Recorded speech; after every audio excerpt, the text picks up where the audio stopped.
Rebuttal to the term sovereign citizen, part 5. Now this video is a continuation of part 4 dealing with the right to travel. Because again, they like to say, as a result, they believe they don't have to answer to any government authority, including courts, taxing entities, motor vehicle departments, or law enforcement. But I want to expound on something I read in this book in the last video. This statement shows that tyrants control the people's freedom of movement under the auspices of it being in the interest of security. In American law, this doctrine of controlling or regulating or converting private rights into state-sanctioned privileges, such as the right to travel or freedom of movement, is called police powers. So I'm going to explain what police powers are, because when you initially hear it, you're thinking about the everyday policeman rolling around, but that's not what it is. So this is from American jurisprudence dealing with licenses and permits. A state's police power with regards to protection of the health, morals, and welfare of the public includes by implication the right to regulate by requiring a license as a prerequisite to the carrying on of certain activities, commonly designated as businesses, occupations, professions, vocations, trades, or callings.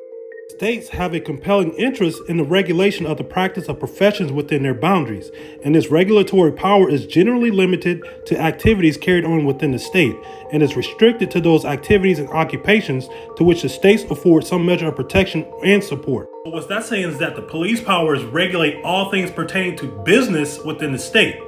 And so the problem becomes people think they're driving, and driving is a commercial activity.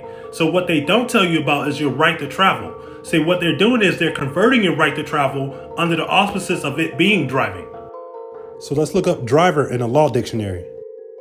One employed in conducting or operating a coach, carriage, wagon, or other vehicle with horses, mules, or other animals, or a bicycle, tricycle, or motor car, though not a street railroad car. So a driver is somebody who's employed or operates a motor vehicle for profit or gain. So somebody like a Lyft driver or an Uber driver, those are the people that's required to have a driver's license. Driving is a privilege, not a right.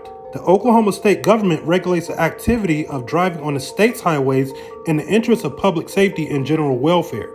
So if you have a driver's license, you are presumed to be operating your motor vehicle for profit or gain, which is why you have to follow all the rules and regulations. And here's proof. State license according to the Oklahoma statutes.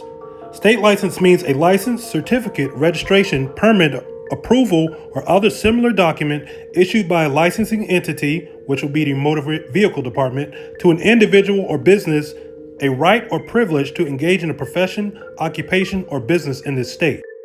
So if you're not doing business, why do we even need a license? Stay tuned for part 6.